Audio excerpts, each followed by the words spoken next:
শ্রমিকের আন্দোলন 24 ঘন্টা গ্যাস পাওয়ার আন্দোলন। আপনারা জানেন বিশ্ব অর্থনীতি দাঁড়িয়ে থাকে সেই শ্রমিকের হাত ধরে। এই শ্রমিকের কাজের বিনিময়ের প্রত্যেকটা রাষ্ট্র চলে, আর সেই শ্রমিকের পেটে যদি কেউ লাথি মারতে চায় তার বিরুদ্ধে যেতে আমরা পিছপা হব না।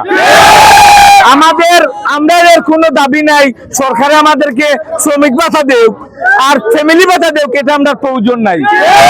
আমাদের শ্রমিকের প্রয়োজন আমরা 24 ঘন্টা গ্যাস পাইতাম, জনগণে আমরা সেবা দিতাম। আমরা কোনোখানো ডাকাতি কইরা চুরি কইরা আমরা রুজি করতে চাই না। আমাদের একটাই দাবি 24 ঘন্টা আমাদের গ্যাস পাম্পগুলাতে শ্রমিককে গ্যাস দিতে হবে, যাতে আমরা কর্ম করে আমাদের হালাল উপার্জন করে আমাদের ফ্যামিলিকে আমরা পালতে পারি। আপনারা জানেন এই বিগত বিসমিল্লাহির রহমানির রহিম।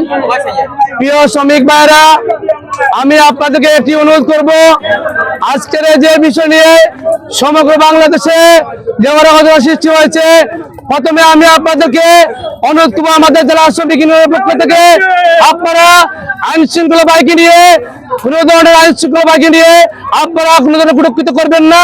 আইন শৃঙ্খলা বাহিনী আমাদের বন্ধু, আমাদের ভাই। তাই আপনারা যারা আন্দোলন করতেছেন, এই আন্দোলন সঠিক যুক্তি দাবি নিয়ে যদি কোনো প্রশাসনের ঊর্ধ্বতন কর্তৃপক্ষ আমাদের সাথে বসেন, আমরা তাদের সাথে বসতে প্রস্তুত। কিন্তু এই আন্দোলন লাইন বরং আমাদের দাবি নিয়ে যে আলোচনা হবে সেই আলোচনা শান্তিপূর্ণ হবে। আমরা অনুরোধ করব এই আন্দোলন পাকে যদি আমাদের কোনো শ্রমিক ভাইরা প্রশাসনকে নিয়ে কোনো কুটুক্ষিত করবেন না। প্রিয় শ্রমিক ভাইরা, আমরা বিগত সরকার আমলে এই আইন হয়েছিল।